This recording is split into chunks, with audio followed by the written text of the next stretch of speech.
For joining us this hour. Happy Friday. Really happy to have you here. There is a pattern in the news cycle when Donald Trump is president. It was true in the first term. Apparently, it's going to be true in the second term, too.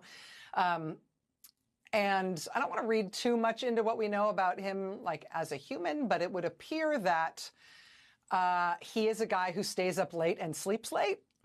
You'll notice there aren't a lot of morning events that happened at the White House while he's president. Given that, as far as he's concerned, the government is basically just him, the fact that he's a late night, late sleeper guy in the first term, and it appears now in the second term again, creates a news cadence in which often there isn't really anything new in national politics or in national news coming out of Washington in the morning papers that wasn't there from the night before, because in the morning, the king is snoozling. So nothing happens early in the day. But then he ultimately, wakes up and starts lumbering around and wrecking stuff.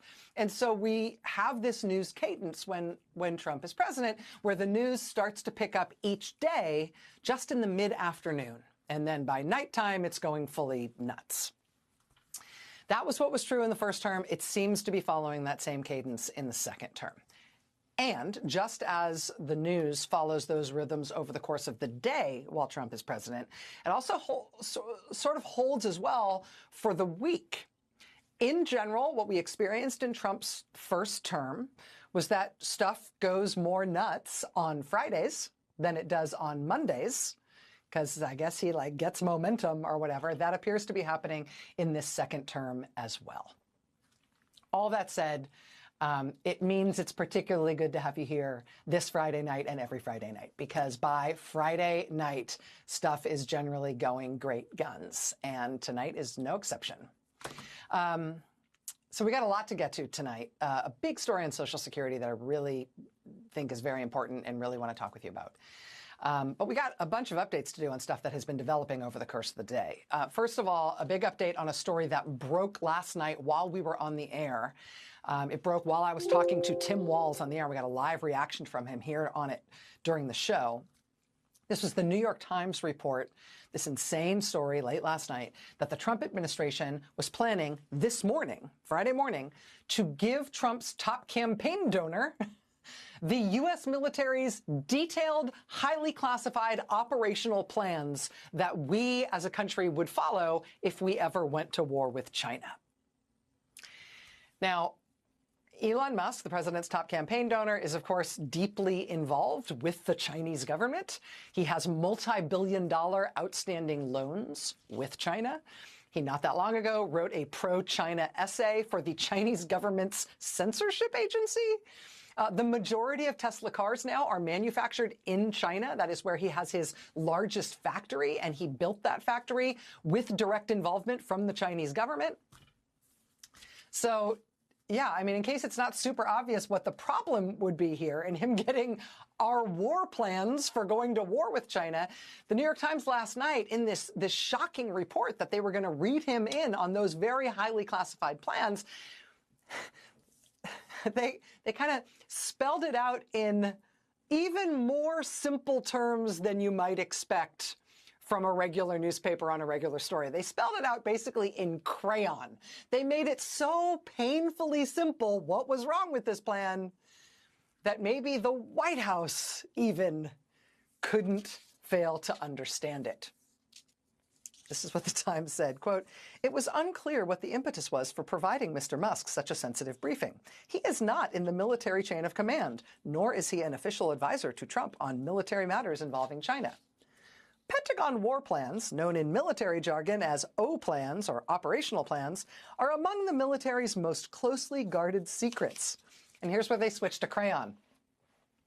If a foreign country was to learn how the U.S. planned to fight a war against them, that country could reinforce its defenses and address its weaknesses, making U.S. war plans far less likely to succeed against that foreign adversary.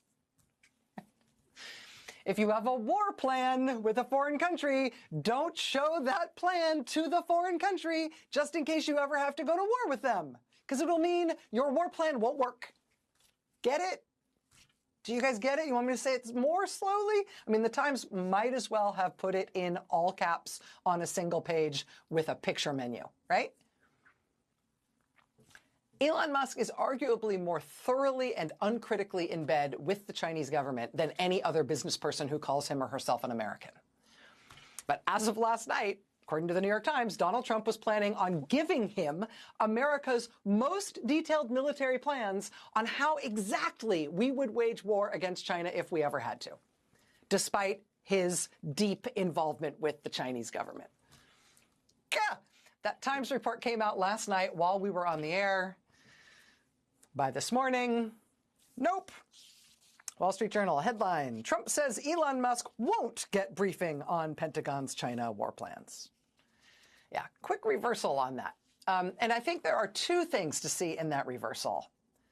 Number one, hey, journalism, neat. When journalists find out something is happening in the government and that thing is plainly indefensible, sometimes that makes the government stop trying to do that thing.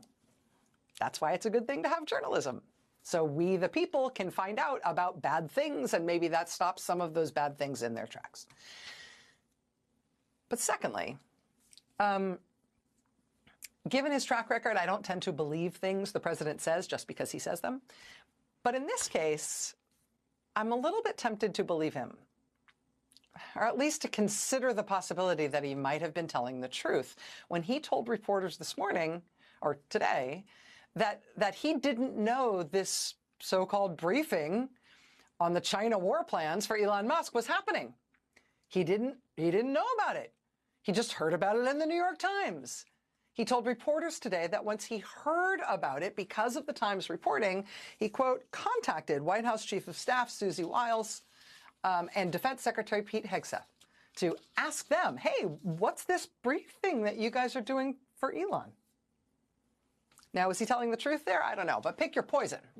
Either the president ordered the Pentagon to give away the most highly sensitive and valuable national security secrets we most desperately want to keep away from China. He either ordered that we give away those secrets to his top campaign donor, who is very close to the Chinese government, or the president did not order that, which means his top campaign donor arranged that for himself and almost got it, and would have gotten it until the New York Times spilled the beans, which stopped it. Either way, do you feel like our national security is in steady hands? Did you vote for Donald Trump because he was going to be tough on China? How are we doing? Today was another bad day in court for the Trump administration, specifically on their effort to try to kick all transgender service members out of the U.S. military. The federal judge overseeing a challenge to that ban in Washington today just tore the bark off the Trump administration lawyer who's been trying to defend what Trump is doing there. That judge today ordered that the plaintiff service members who've been put on administrative leave by Trump, the judge ordered today that they must all be taken off administrative leave and reinstated by 5 p.m. Eastern time tonight. The judge also, in court, in open court, just excoriated the Trump administration lawyer effectively for lying about what the Defense Department has been doing in this case. The judge said, quote, "The court is not going to be gaslit. The Secretary of Defense called it a transgender ban. This idea that you can just come in here and pretend, or have us pretend, that what's happening is not actually what's happening is totally unacceptable. Everyone knows what this ban is intended to do. Everyone knows." The judge said, again, this is all in open court. The judge said, quote, "I am not going to abide by government officials saying one thing to the public, saying what they really mean to the public, and coming in here to the court and telling me something different like I'm an idiot. I am not an idiot." So that happened today. Also, we've now, just in the last few days, seen some of our closest friends and allies issue travel warnings, advising their citizens to think twice about traveling to the United States because of new risks associated with traveling here. These are travel warnings against coming to the United States that are being issued for citizens of Germany and Finland and Denmark and the UK by the governments of those countries. we are no longer seen as a safe place to travel because of the arbitrary and unpredictable, and in some cases just bizarre behavior of the Trump administration toward people who are here legally visiting from other countries. Today also we got news that the National Weather Service has announced that in yet more locations, Trump's draconian and indiscriminate and as yet like undefended, like inexplicable cuts to the National Weather Service mean that we no longer are going to be able to launch weather balloons in multiple locations. Weather balloons are how we collect the data that is the backbone of our daily weather forecasts.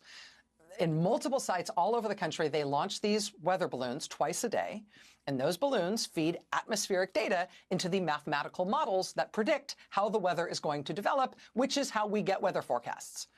We had previously reported on them having to cut weather balloon launches in Maine and in Alaska and in Albany, New York. Now, because of Trump's additional firings in the National Weather Service, they are having to cut weather balloon launches to 1 per day rather than 2 per day in Nebraska, South Dakota, Colorado, Wisconsin, Michigan, and Wyoming.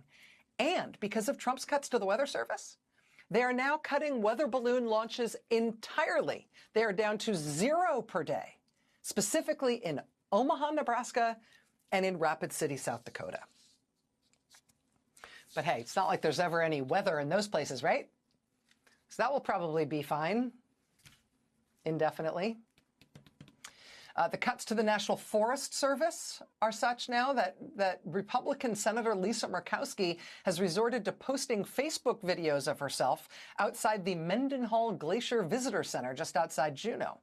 Senator Murkowski in this video posted to Facebook basically pleading for understanding over the fact that every single employee who operates that visitor center in Juneau, every single employee except for one, has just been terminated by Donald Trump.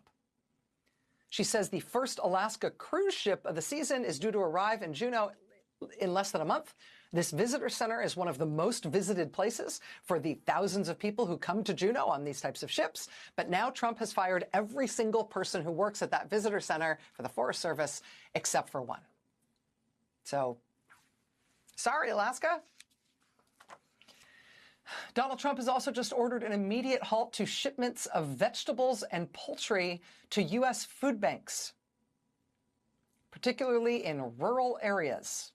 No warning, he has just cut them off from millions of dollars worth of produce and poultry. These are USDA shipments to U.S. food banks. Trump has now ordered the shutdown of the Institute of Museum and Library Services, which, among other things, means that Trump is cutting off technology support for libraries, including their internet connections. Trump has cut off summer reading programs for kids at libraries. He has just cut the funding for, say, interlibrary loans. He has just cut the funding that lets your local library provide you free access to old newspapers and other historic records, which millions of Americans use for basic research on things like real estate or genealogy research on their own families. Trump has ordered an end to the funding for all of those things. Trump has also ordered, as of yesterday, the shutting down of the U.S. Education Department. In so doing, today he announced that the millions of people who have federally supported student loans will now have those loans handled by the Small Business Administration instead. Shutting down the Education Department, so the Small Business Administration will now handle federal student loans. The Small Business Administration doesn't do anything like that. They never have. They don't have the capacity for it. These are millions of individual student borrowers they will now be responsible for. They do not have the capacity to do it. And on the same day that he announced they would be now handling millions of individual federal student loans, he also announced that the Small Business Administration will now fire more than 40% of the people who do work at that agency, just as they are getting this huge new workload. And on top of all that, there's also big news today, which I mentioned, just almost unbelievable news about what Trump is doing to Social Security and what his administration thinks that will do to people who get Social Security benefits. We've got that coming up for you tonight. You are definitely going to want to see it. It involves a Trump cabinet official on tape saying something that shouldn't exist in American politics, but it happened, and we've got that for you coming up tonight. But before we get to that, there's one other piece of this that honestly shouldn't be at all part of reporting about what's going on in the U.S. government. But hey, these are crazy times, so needs must. I mentioned at the top, right at the top, this bizarre story about President Trump's top campaign donor, Elon Musk, somehow reportedly being slated for the kind of high-level war plans briefing that no campaign donor should ever be invited to. On the eve of that planned briefing last night, Elon Musk apparently found time to convene an all-hands meeting for employees of his car company, Tesla. They called this all-hands meeting for every employee of the company for 9 p.m. last night. They scheduled it as a live stream event on Twitter, which is owned by Mr. Musk. The live stream promptly crashed and shut down for about half an hour. They eventually apparently got it restarted, whereupon Mr. Musk got online with his employees at his car company, and he begged his employees to not sell their stock in Tesla, which many Tesla executives and board members have recently done. He told his employees that things were about to become immeasurably better, unimaginably better. Quote, what's the most exciting future that you could possibly imagine? Quote, a future of abundance for all, where you could literally just have anything you want. Elon Musk explained to his employees that these unimaginably good times are right around the corner. He told Tesla employees, literally, quote, hang on to your stock. He told them there are times when there are rocky moments, a little bit of stormy weather, but I'm here to tell you the future is bright and exciting. He also told them that they should feel good about these reassurances from him and definitely not sell their stock the way his executives and board members have been. They should really feel good about his assurances about the future because he has such a good track record of his predictions coming true. He explained this to his employees last night, which occasions, I feel like it's only fair, just a reminder of what his predictions have actually been like over time. This, for example, was Elon Musk speaking in 2017. I think we're still on track for being able to go cross-country from LA to New York by the end of the year, fully autonomous. Okay, so a car, by the end of the year, you're saying someone's going to sit in a Tesla without touching the steering wheel, tap in New York, off it goes, won't have to ever touch the wheel by the end of 2017? Yeah, essentially November or December of this year, we should be able to go from, all the way from a parking lot in California to a parking lot in New York, no controls touched at any point during the entire journey. Amazing. Imagine if you were in the audience at that event, looking back now in 2025 and realizing that you might have been one of the people who applauded that. Did you buy stock too? Yeah, I love the part where he's like, November, maybe December. Like he thinks it's speaking in 2017. He's like, by November, might be December, but then we'll have it. This was in the following year, in 2018, saying, yeah, actually rescheduled. Now it's going to happen by 2019. I think probably by end of next year, self-driving will encompass essentially all modes of driving and be at least 100 to 200% safer than a person by the end of next year. We're talking like maybe 18 months from now. So that was him in 2019 saying, no. That was him saying it would all be done by 2019. This was him in 2019 saying, no, maybe it'll be done by 2020. But by then, it's not going to be your own car. By then, it's going to be taxis. The taxis are going to be driving themselves by 2020. I feel very confident predicting autonomous robo-taxis for Tesla next year. Autonomous robo-taxis for Tesla next year by 2020. Luckily, by the time none of these things came to pass, when he said they would come to pass, none of us cared because as of then, meaning as of now, we're all living on Mars. I think if things go according to plan, we should be able to launch people probably in 2024 with arrival in 2025. Again, like, he's just doing the math right there. You see him squint. We're gonna be, how long will it take to? 2024, we're gonna be shooting people off to Mars, and they'll get there by 2025. Confident. Here it is, 2025. Mars isn't nearly as hot as I thought it would be. These are the kinds of predictions that he has used to stoke the hype around himself and his companies year after year after year after year. It's a running joke, right? His predictions. But the faith in Elon Musk and in all the things that he can see coming true in the future has driven him to the position that he's in now with our U.S. government. Meanwhile, in his actual businesses, Tesla stock has lost over 50% of its value in the past 3 months. Edmunds.com just reported that more people are trading in their Teslas than ever before. The share of Teslas among all cars they're seeing being traded in is 300% higher right now than it was this time last year. When JP Morgan radically slashed their forecast for Tesla sales this quarter, their analyst said this week, quote, "We struggle to think of anything analogous in the history of the automotive industry in which a brand has lost so much value so quickly." And that was before we found out that they were recalling nearly all Cybertrucks on the road for the 8th time, this time for the risk of pieces of the body coming loose and flying off in traffic. And weirdly, that kind of thing shouldn't have to factor into news about the government of the United States, but these are strange times. And fired up times.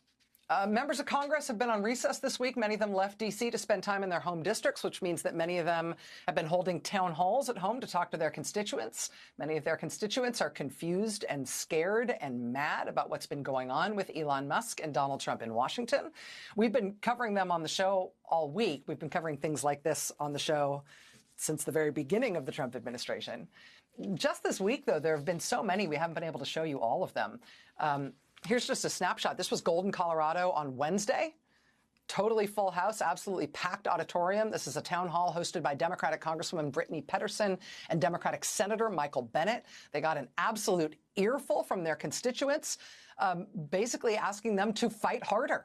Particularly Senator Michael Bennet got an earful from people telling him to stand up more strongly against Musk and Trump. People were very angry with him for voting to confirm some members of Trump's cabinet. Watch this. It really doesn't seem like there's a plan. I know that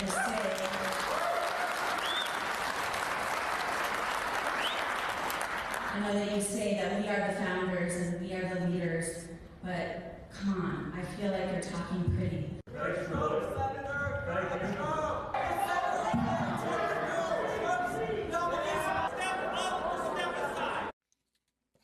Step up or step aside. Constituents furious with Senator Michael Bennet for having done anything other than stand up to Trump, particularly voting for some of his cabinet nominees. This was Poughkeepsie, New York, Wednesday this week. Full house, around 800 people showing up to Democratic Congressman Pat Ryan's town hall. Look at that room. Another full room in Frederick, Maryland this week to hear from Democratic members of Congress Jamie Raskin and April McClain Delaney. So many people showed up in Frederick, Maryland, they had to turn people away because there wasn't enough room and they didn't have an overflow set up. In Concord, California last night, Democratic Congressman Mark DeSaulnier spoke to a packed crowd inside a high school gym. You know, and it's not just Democrats holding town halls, and it's not just Democrats showing up to them. Here's some local news coverage from Salt Lake City, Utah last night from a town hall held by 2 Republican members of Congress, Congresswoman Celeste Malloy and Congressman Mike Kennedy. Watch. Applauded for being there, but both representatives taking on an angry and boisterous crowd. Main concerns were around the cuts from DOGE and a powerful executive branch. Those concerns even shared by Republicans. It's careening 100 miles an hour into an authoritarian wall right now, and it's I'm actually feeling fear for our country for the first time. I'm a registered Republican. I've been my whole life. I am just distressed by the flaunting of the rule of law.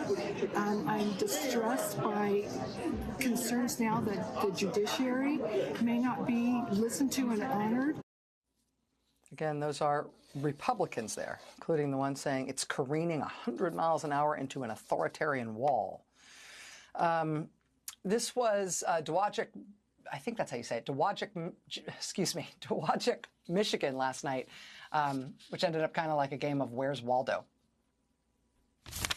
Hey! Where's Waldo? One by one, speakers addressed an empty chair reserved for Congressman Tim Walberg. Tim represents us. Yes. Whether you voted for him or not, understand that. He represents the entire 5th district. The congressman was invited to the town hall meeting, but declined. Walberg chose to remain in Washington. Had he been here, he'd receive an earful. Had he been here, he would have received an earful. There was another no-show in Fairbanks, Alaska this week. Voters inviting their Republican Senator Dan Sullivan to a town hall when he didn't accept their invitation. Nearly 200 Alaskans showed up anyway. They actually needed that overflow room. Again, this is for a town hall where the senator was not in attendance. They addressed their questions to his cardboard cutout, which they propped up at the front of the room. This was Nevada City, California, a cardboard cutout of Republican Congressman Kevin Kiley. You might remember earlier this week, he held a town hall on the phone. That's all he's been willing to do. His constituents practically melted the phone lines. More than 25,000 people called in. But look at this. Even after that, more than 700 people showed up to this last night to talk to the cardboard version of their congressman. More than 700 people, even though Congressman Kiley was not there in person, which his constituents are not going to let him forget. You saw signs like this. Look at this sign. Kevin Kiley is ghosting us. We see right through you. We had to blur this a little bit because the cute little ghost is making a rude gesture. You can imagine. I didn't even know they had fingers. In Hermantown, Minnesota this weekend, they tried a different tactic. Instead of holding one of their empty chair town halls, instead of trying to get their congressman to go to them, they went to him. Republican Congressman Pete Stauber's constituents in Michigan showing up outside his office in the cold to protest. Another large protest was held outside of Congressman Pete Stauber's Hermantown office today. It's the 4th in just the past month. Protesters are calling on the Republican to address what's happening in Washington in regards to DOGE's sweeping cuts to federal agencies. They argue Elon Musk, who is not an elected leader, has made many drastic changes with impacts to the Northland. The protesters say they've reached out to their lawmaker but have received silence in return. The congressman has been traveling in the Northland the past few days. You see in these photos making stops in Bemidji and Grand Rapids. Ever since January 20th, when President Trump was elected, and then when he installed DOGE, I think that there's been a lot of attacks, especially on the federal workforce, and people are upset, and they're afraid, they're angry. Again, this is just a snapshot of what's been happening this week. I got to tell you, tonight in Denver, Colorado, Senator Bernie Sanders and Congresswoman Alexandria Ocasio-Cortez, they just wrapped up an absolutely, look at this, absolutely enormous outdoor rally in Denver. Look at this. This is tonight in Denver, Colorado. More than 34,000 people turning out in Denver's Civic Center Park. That's the largest, but events large and small, protesting what's going on with Trump and trying to encourage Democrats to stand up against him.